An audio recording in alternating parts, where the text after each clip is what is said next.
June মাস থেকে কিন্তু দেওয়া শুরু হয়ে যাবে অন্নপূর্ণা ভান্ডারের টাকা এবং সবাই কিন্তু প্রতি মাসে ৩,০০০ টাকা করে পাবে। কিন্তু আপনারা কি জানেন যে অনেকেই কিন্তু এই অন্নপূর্ণা ভান্ডারের টাকা পাবে না। তো আজকের ভিডিওতে আপনাদেরকে জানাবো কারা এই অন্নপূর্ণা ভান্ডারের টাকা পাবে না। কারণ এমন অনেক মহিলাই আছে যারা লক্ষ্মী ভান্ডারের টাকা পেত, কিন্তু তারা আর এখন কিন্তু অন্নপূর্ণা ভান্ডারের টাকা পাবে না। তো কোন ক্যাটেগরির মহিলারা এইবার থেকে আর অন্নপূর্ণা ভান্ডারের টাকা পাবে না, চলুন আজকের ভিডিওতে সেটাই আপনাদেরকে জানিয়ে দেবো।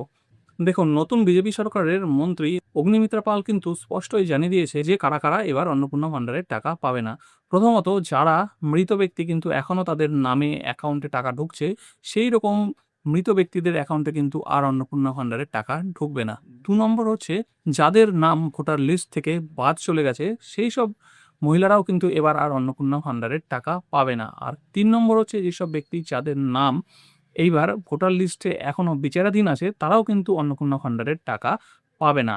আর চতুর্থত, যারা সিএএ তে অ্যাপ্লাই করেছেন তারা কিন্তু যতদিন না সিএএ এর সার্টিফিকেট পাচ্ছেন বা ব্যাপারটা যতদিন বিচারাধীন আছে, ততদিন কিন্তু আপনারা অন্নপূর্ণা ভান্ডারের টাকা পাবেন না।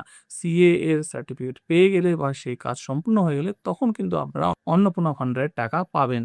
তো এই ৩ ক্যাটাগরির যদি মহিলা আপনারা হয়ে থাকেন, তাহলে কিন্তু অবশ্যই আপনারা এবার থেকে অন্নপূর্ণা ভান্ডারের টাকা পাবেন না। আর সবচেয়ে বড় ব্যাপার, যদি আপনাদের ব্যাংক অ্যাকাউন্টের সঙ্গে ডিবিটি লিঙ্ক করা না থাকে, তাহলে তো আপনারা কেউই অন্নপূর্ণা ভান্ডারের টাকা পাবেন না। কারণ এবার কিন্তু এই সরকার সম্পূর্ণ একদম ডাইরেক্ট বেনিফিশিয়ারি ট্রান্সফার করবে।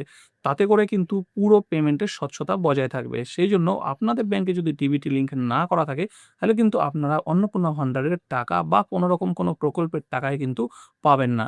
তো ব্যাংকে আপনাদের ডিবিটি লিঙ্ক করা আছে কিনা সেই সম্পর্কিত ভিডিও কিন্তু আমার চ্যানেলে আছে।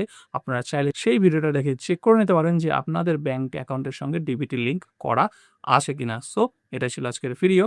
এই ইনফরমেশনটা যদি ভালো লাগে তাহলে অবশ্যই ভিডিওটাকে লাইক করে সবার সঙ্গে শেয়ার করে দেবেন, যাতে সবাই এই ইনফরমেশনটা জানতে পারে।